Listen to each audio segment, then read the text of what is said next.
You're never gonna be great if you don't look for the 5%. You know, I think that you can pick up from talking to me that I'm not on a different level, okay? These are pretty simple, basic tools. And so nobody out there is listening to him and saying, God darn, he's just using words and he's just so much smarter than me, so I'm not gonna become worth $5 billion. That book is bullshit, okay? He's just naturally smarter than me. I think you can see that I'm no smarter than anybody else in this room. I just use certain little basic tools to be successful every day. Take the word no out of your vocabulary. Worry about your customer, no spare customers. Use the 95-5 rule. Separate yourself from everybody else. Be the bull at whatever you do, and on and on and on. Well, you just gotta keep punching and just take care of your business, and you just realize until they come and shut you down or lock the doors or you can't get product or whatever, until you can't make a payroll. You'd be surprised what you can take though. And you just keep punching, and believe it or not, times, get good. And it goes back to what I once again preach. When times are really bad, we forget they're ever gonna be good again. And when times are really good, we forget they're gonna be bad again. I don't fear anything, but I worry about everything. And the day you stop worrying in good times, the paddle will get your behind. And so as great as things are in life, I know you're only a few steps or a few incidents away from something bad happening. You can never forget it. I'm taking the next steps right now to get to the next level. Because that's my sport. Let's go play pickup basketball. Let's go to the office and play business. And that's what I do every day. I go to the office and play business. You gotta know what you know and what you don't know. And I knew that I understood business. I think you know if you know business or not. And people ask me, should I go get my MBA? And you know what I usually tell them? You know if you need to go get your MBA. If you don't have it inside of you and you understand economics and finance and operations of business, then you need to go get it. I knew that I didn't need it. It was just a God-given gift. You've got to know your God-given gifts, and everybody has it. Everybody in this room has it right here. So do what you know was your God-given gift and find a way to use that as your path.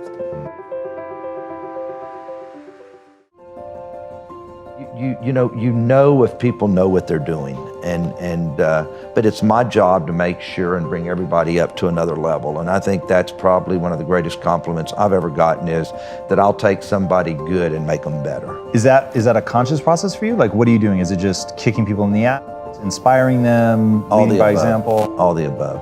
I think I do. You always know where you stand with me. I have all my top VPs probably have been with me an average of 25 years. My two assistants have been with me 27 and 26 years. And everybody will tell you that is the hardest son of a bitch in the world to work for, but I would never work for anybody else. What would you have to see in them to think it's worth the risk? I think one of the best things that I ever did was I will look at somebody's resume and I can say, you know what? You've never been with the right company, and that's why you haven't excelled, and that's why you're in here today. And so many people choose the wrong company to go to work for. And I look at people all the time, and I look at your resume and say, why did you go to work for this company? I knew they were screwed up when you went to work for them, okay? And so some people just are not good at choosing the right company, and also the person interviewing makes promises that never happen. And I think that's one of the biggest mistakes that people make, is choosing the wrong company to go to work for. Do they really have good liquidity? Are they going to be in business? Are they an acquisition target where all of a sudden that they are and you're going to get bought and probably laid off? Everything is do they have a product that is going to be around for a long time? So everything from liquidity to product, acquisition target, growth, of where are you going to go? Everybody should always ask themselves if they want to grow, and they just don't want to just whatever, is say, where can I be in 5 years? If I can't be at this position in 5 years, then this isn't a good career path for me. What made you good at selling? That is a very particular skill. Even today, it's all about, somebody said, why are you so successful? Because I sell. And even when you go out and you raise billions of dollars in debt and you're meeting with debt holders, you're still selling yourself. That's what it's all about. You're not just selling the deal. When I was public for 18 years, okay, and you're selling equity, I did 5 follow-on offerings, the most a restaurant company ever did when I was public. And you are selling yourself, and you know your numbers, you know your business, and you make yourself that you know more than everybody else, even if you don't. Let's do it another way. Let's go back to 10 years old. I walked around with my business, my briefcase, full of business. There was no business in it, but I wanted to be a business guy, but you really didn't know what it was. By junior high, I was buying candy and reselling it at school. By high school, I was already trading on the stock market. That's just, hey, doing whatever it took to make money. I always wanted to make money. I always had money, even when I was a kid, because I always worked whatever job I could find, whether it was mowing somebody's yard or washing cars or selling lemonade to the construction workers. It was just always about making money. So at 21, I sold vitamins. I started building homes, building shopping centers. By the time I was 26, I built my first hotel. By the time I was 25, I told myself I'll have my first jet at 35, and I did. You tend to know more about any deal, anything going on in your company than anybody else. I want to know how. How do you master it to that level? Well, I mean, I can't get into some details that people know that I don't know, but if you walk into my office for a meeting, I don't care what department you're in, I will pick apart whatever you have. And you better know your numbers when you walk in there with a spreadsheet, or you better have your ads right if you're the marketing person walking in. But you also, you know if people know what they're doing. But it's my job to make sure and bring everybody up to another level. And I think that's probably one of the greatest compliments I've ever gotten, is that I'll take somebody good and make them better. Know your numbers. No matter what business you're looking at, always know your numbers.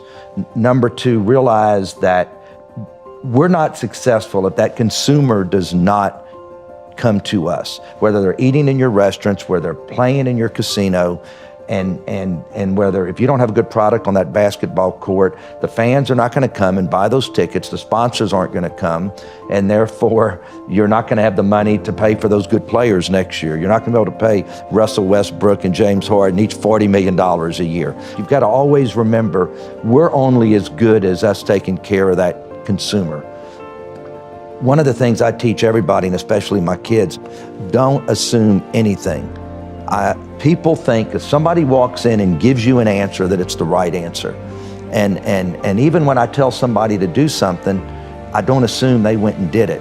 I'll ask them a week later, did you do that I asked you to do? Because that was really important to me. Oh my gosh, I didn't do that. And I think that's the biggest mistake people make, is don't assume that everything's running right, don't assume anything. You can go to work every day and separate yourself from anybody else. And it's no different than the sound guy on this set. If you pick up, you know what, this sound guy is really, really good, and he's worried about this and he's worried about that, then all of a sudden you tell somebody, you need a good sound guy this, and then they end up on this person because of a recommendation. All of a sudden, this guy's known as the best sound guy in LA because he's paying attention, or she's paying attention to details that the other sound people don't.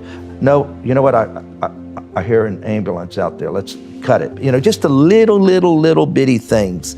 And I just think that it's easy to separate yourself from anybody else, no matter what your position is. If you go to work for a company and you don't go up the corporate ladder, it's your fault, it's nobody else's.